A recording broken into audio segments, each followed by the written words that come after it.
have, we can think of age-related macular degeneration as coming about because of evolutionary neglect. We haven't lived long enough in our evolutionary history to evolve enzymes that are able to break down this type of junk. And these are just a few slides that kind of explain the clinical presentation onset of the disease. So the junk, the lipofuscin is the generic term for the vitamin A derivatives and some lipid aggregates. Lipofuscin accumulates in the RPE, but we don't see that at all because that's intracellular. So it hangs out in the cell, we don't really see it, and that progresses over time.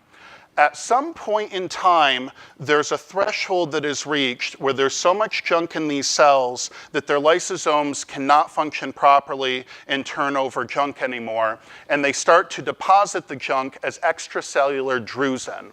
We can see on a fundus photograph up here, which is when the doctor is looking in the back of your eye, takes a snapshot. That's what that looks like, and these little white dots here are extracellular depositions of lysosomal junk, and we call that drusen.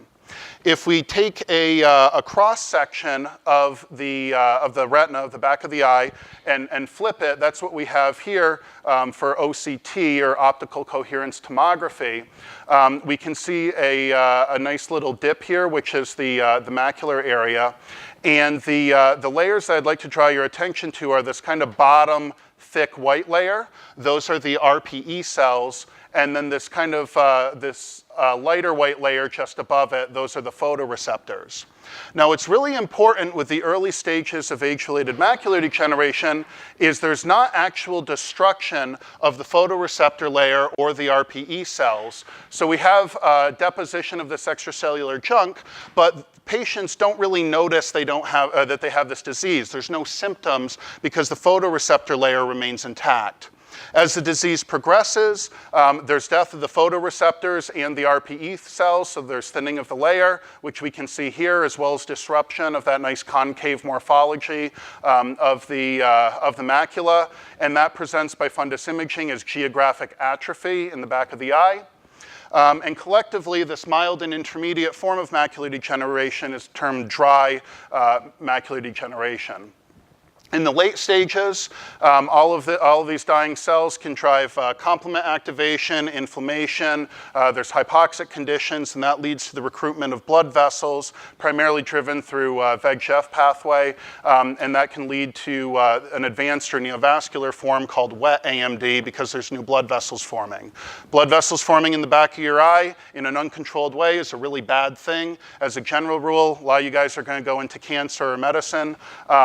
New blood vessel formation, very leaky. You're going to be having exudate coming off. You're going to have blood coming out, and these sorts of exudative stresses and hemorrhage can cause complete blindness in these patients. So, quick summary. I know that was a lot. We have lipofuscin, which accumulates inside of the cells. That drives the formation of drusen outside of the cells. That causes all kinds of problems, which eventually manifest as the disease of macular degeneration. And of course, our goal with one of our portfolio companies, LysoClear, is to eliminate the lipofuscin within the RPE cells. And we started on this quest at the level of the living room. I should also mention that there are no approved drugs for dry AMD, and the wet form of the disease is poorly managed using monoclonal antibodies against VEGF pathway. So this is an area that desperately needs additional therapeutics to be developed to treat these patients. Now, I appreciate that I'm speaking to an undergraduate audience. This is just really cool, and I love nerding out on these things. When you go to medical school, when you go into your PhD programs, you're going to spend a lot of time thinking about lysosomal storage diseases because they're really cool, and they're a great model for a lot of different things. Fortunately, when patients have lysosomal storage diseases, again, they're missing one of those critical enzymes, there's actually a very clear translational pathway that's been used since the 80s and 90s very effectively by Genzyme Corporation, sold to Sanofi, I think, for like $34 billion or something like that, where they can take the missing enzyme and replace it, stick it back in order to treat these patients. So we were wondering if we might be able to pursue a similar translational strategy for treating macular degeneration in the same sort of way that lysosomal storage diseases have been effectively treated for decades. So real quick on the cell biology, if you want to replace a missing lysosomal enzyme, the strategy that's used is either mannose or mannose-6-phosphate dependent receptor endocytosis. And what we do for that is we make the missing enzyme, shown here in kind of green and red. We stick mannose sugars or mannose-6-phosphate on the enzyme, usually through N-link glycosylation. And the target cells that you're going after, which are typically macrophages, have a receptor that will bind those glycans, phagocytose your enzyme, and through clathrin-dependent endocytosis, deliver the enzymes to your lysosome to break up junk. So we have our enzyme, decorated with sugar, goes in through this pathway and is selectively delivered to the lysosome, and this has been used to treat lysosomal storage diseases for decades. So if we think about how we might approach age-related macular degeneration, we need a few things. We need an enzyme that can break down the junk in those cells in the eye. We need to engineer that enzyme in such a way that it has a delivery system, presumably mannose sugars or something similar. And we need to, I lost my train of thought. I'm going to grab a drink.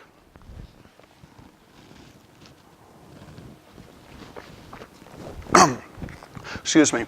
And we need to ensure that the enzyme is efficiently delivered to the target cells. So SENS Research Foundation, a nonprofit in California, had spent years and probably over $1 million identifying a group of fungal peroxidases that are able to break down the lipofuscin that accumulates in age-related macular degeneration. Lipofuscin in AMD is composed of lots of different things. It's not just one target. The most well-studied single target within this mixture is called A2E, which is listed up there, and that's what they looked at. So you'll see me kind of use A2E and lipofuscin somewhat interchangeably in this talk. But they identified a number of enzymes that are capable of breaking down A2E, which is a great place to start a translational pathway. Importantly, at least one of these enzymes is able to be expressed in yeast, and if you express enzymes in yeast and they have N-link glycosylation sites, the yeast will add mannose sugars to those enzymes. So we have an enzyme that breaks down the target. We have an expression system where the enzyme has the correct sugars on it for the delivery.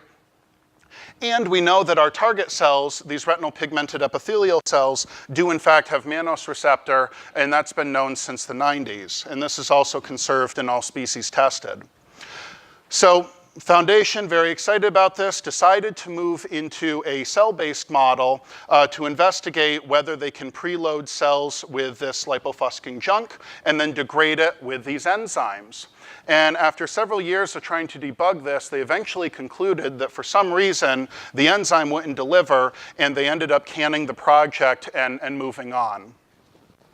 Now, this didn't make a whole lot of sense to us, even at the level of the living room, because this is a very well-established translational pathway that has been successfully used all the way through clinical trials and to market for a number of different diseases. And so we wanted to take another look at this since the foundation closed the program to figure out why this approach didn't work. And of course, we had the living room. And very fortunately, in my living room, I was very well equipped to study different things about cell function. I had my flow cytometer, I had my stacked incubators for growing cells, I had my liquid nitrogen dewar hidden in the bottom left, and I had a flow hood.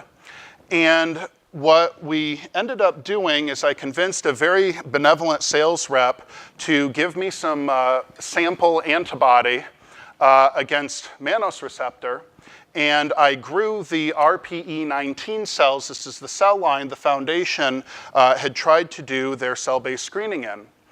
And for those of you that haven't run flow cytometry before, if the two histograms separate, it means that the signal is positive, and if they overlap, it means whatever you're looking at isn't there.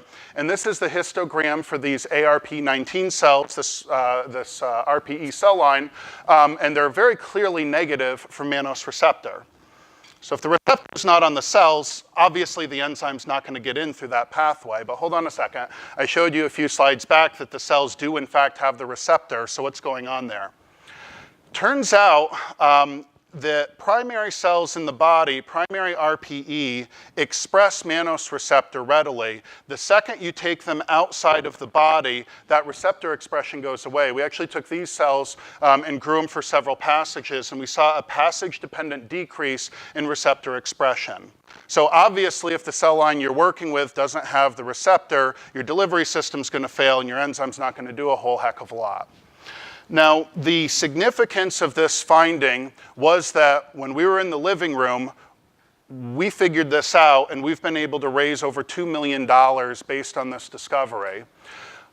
Because of that, we were able to upgrade through a second laboratory, which I won't go into in detail here, and now to our third generation lab, which is a proper pharmaceutical lab.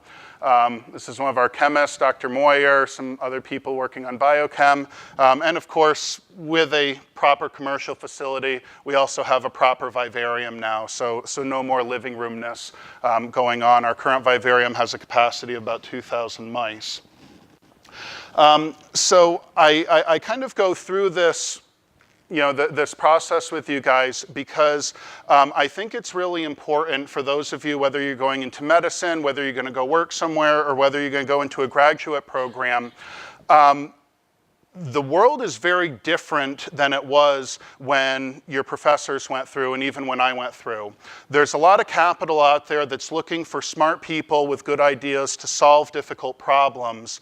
And unlike 20 or 30 or 40 years ago, the barriers to entry for infrastructure are very surmountable and they don't actually require all that much money.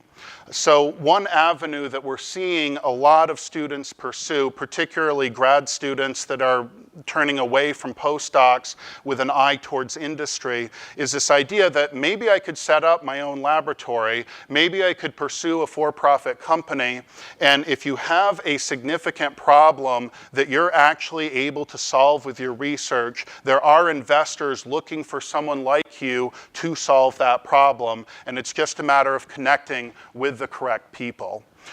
So this is kind of the business end, I guess, of the talk. I'll go through very briefly the state of our research program now as we've developed it over the past few years. So we,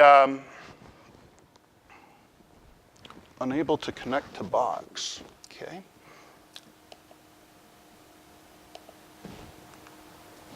Haha. All right, so this is a quick research status of our program. So one thing whenever you're trying to do a new program or a new initiative that's foreign to you, you always want to replicate the most recent findings in the literature. So SENS Research Foundation had described a number of enzymes that were able to break down this lipofuscin junk.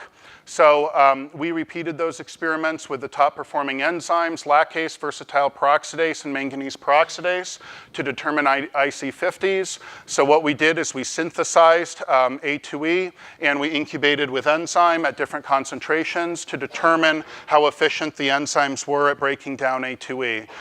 We also did a little bit of pilot work that I won't show here in cells and in vivo with these wild type enzymes, and across the board, manganese peroxidase perform best. So manganese peroxidase is the one that we chose to move forward into a recombinant system. Now I mentioned to you guys it's really important that these enzymes have the sugars decorating them in order to facilitate the targeting into the cells. So we manufactured recombinant manganese peroxidase in Pichia pastoris, a type of yeast. When we run just the enzyme by gel in box 1, we see a big smear characteristic of glycosylation. And when we take that enzyme and treat it with PNGase F, an enzyme that cuts off all of the sugars, we see a nice tightening of the band right to a little bit larger than 50 kilodalton, which is the size of our enzyme.